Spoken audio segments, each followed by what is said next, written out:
Satu. Istirahat. Hayu. Assalamualaikum warahmatullahi wabarakatuh. Apa kabar siang hari ini? Alhamdulillah baik. Baik. Masih ada yang di luar? Masih. Nanti biasakan diri begitu mendengar bel, jangan banyak-banyak bel, jangan jauh-jauh tetap siap belajar? Siap belajar? Siap. Masih semangat belajar? Masih ada beban? Masih ada beban? Yang masih ada beban ditinggalkan, ya. Kalau bebannya itu orang yang dicintai tinggalkan terus sebentar, ya. Dengan ilmu dia akan lebih cinta. Yakin dengan kalian pertama ilmu, orang yang membenci akan menjadi cinta. Percaya enggak? Percaya, ya.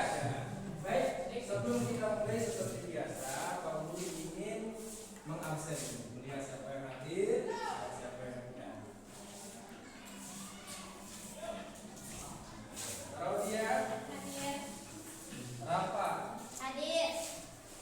Roni, hadir. Rahmawati, hadir.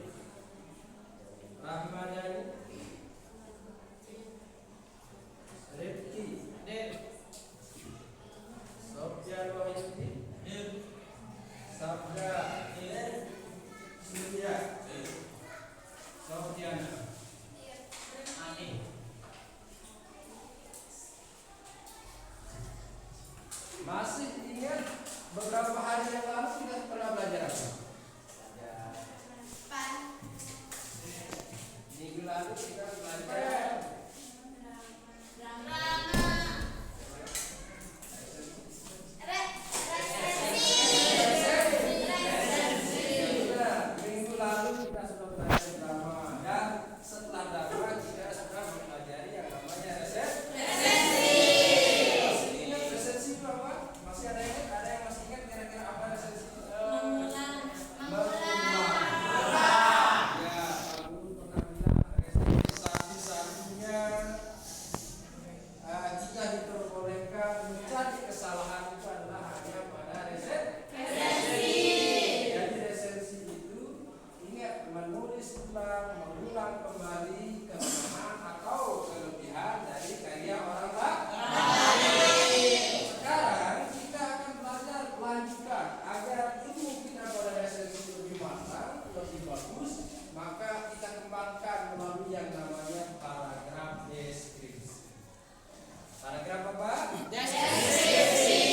Jadi kalau berikan gambaran yang namanya paragraf deskripsi itu menggambar, deskripsi itu menggambarkan sesuatu objek.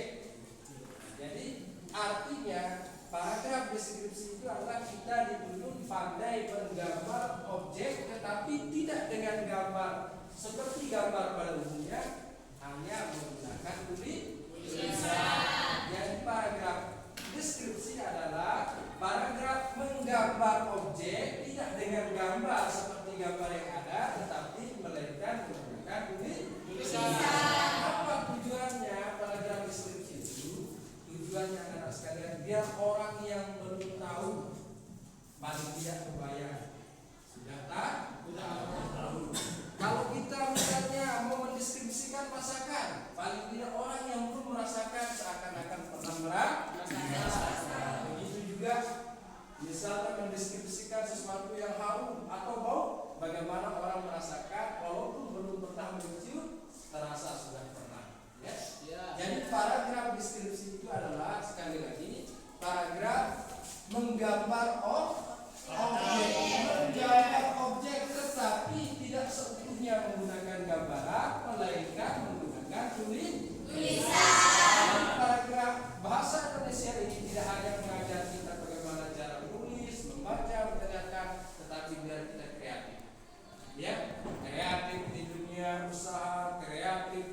dunia berbicara dan lain sebagainya. Inilah tuntunan daripada belajar bahasa Indonesia.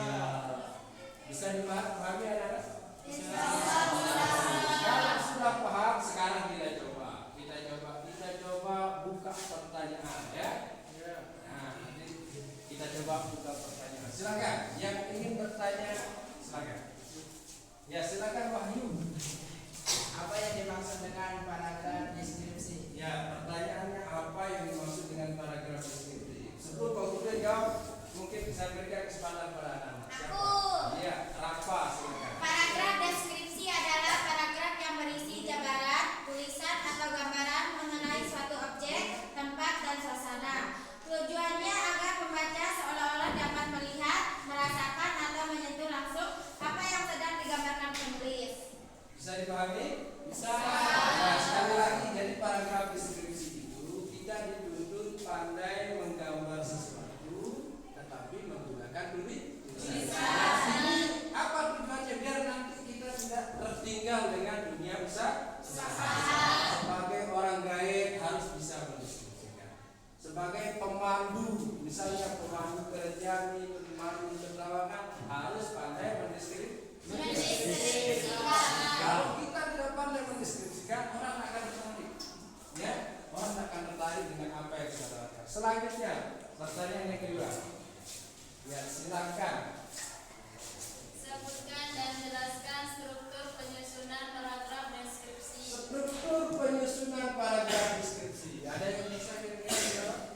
Ya, silakan Surya. Struktur. Identifikasi bagian awal yang berisi di dalam objek. Nah, yang pertama namanya bagian awal yang disebut dengan pengenalan objek. Objek. Awal. Siapa yang bisa lebih lagi menambah lagi? Ada, silakan. Sabda. Deskripsi bagian inti yang memuat penjelasan rinci mengenai bagian-bagian objek, ciri fisik, sifat, keadaan, dan suasana. Yang kedua namanya bagian deskripsi. Nah, ini bagian pentingnya. Bagian deskripsi artinya gambaran-gambaran secara teliti, detail ya, secara rinci tentang objek yang ingin kita kenalkan. Ada yang bisa menambahkan lagi? Yang terakhir namanya, oh iya, Sabda, lanjutkan lagi. Kesimpulan atau pesan bagian penutup yang berisi pendapat umum atau kesan penulis terhadap objek tersebut. Nah, dan yang terakhir itu namanya bagian kesimpulan, ya. Jadi kesimpulan. Yang pertama ada namanya pengenalan objek. Kita mengenalkan, ya. Kita kenalkan ini yang akan kita gambarkan, ini yang akan kita jelaskan. Yang kedua barulah kita disebut dengan bagian deskripsinya. Apa yang kita rincikan? Itu objek itu akan kita rincikan dengan detail. Dan yang terakhir ada namanya kesimpulan. Menunjukkan dari hasil apa yang sudah kita deskripsikan. Nah, kita coba lagi satu pertanyaan. Ada yang bertanya? Raudia, silakan Raudia. Indra apa saja yang dilibatkan dalam penulisan paragraf deskripsi? Indra apa saja yang dilibatkan? Nah, mungkin ada yang bisa menjawab sebelum Pak menjawab. Silakan. Indra penglihatan seperti warna, bentuk, ukuran, dan rupa. Indra pendengaran seperti suara, bunyi, dan nada. Indra penciuman seperti bau, aroma, wangi, dan indra perasa seperti rasa manis, rasa asin, dan rasa pahit. Indra peraba atau perasa seperti tekstur halus, tekstur kasar, tekstur lembut, tekstur dingin, dan tekstur panas. Jadi indra yang kita libatkan artinya apa? Kita kembali kepada tujuan dari paragraf deskripsi. Apa tujuannya? Mengenalkan kepada orang sesuatu yang belum dikenal. Tujuannya apa? Agar mereka sebelum mereka mengenal itu seakan-akan sudah mengenal. Sama halnya anak-anak. Kalian mengenalkan teman kalian cowok ke teman cewek, maka kalian harus tahu bagaimana orangnya dulu, ya kan? Ya. Nanti yang kalian kenalkan orangnya hitam, ya. Kalian ceritakan, oh saya punya teman ini orangnya hitam tinggi, ternyata yang datang orangnya putih. Kira-kira di apa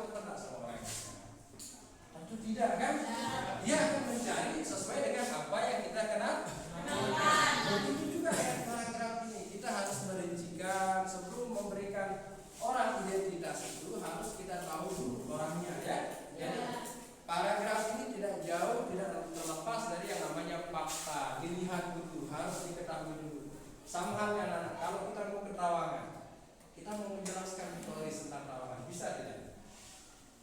Nggak bisa, kan? Berarti kita harus pernah berkunjung ke Trawangan, baru kita bisa menjelaskan yang namanya Trawangan. Baik, bisa dimengerti? Bisa. Bisa dipahami anak sekalian? Bisa.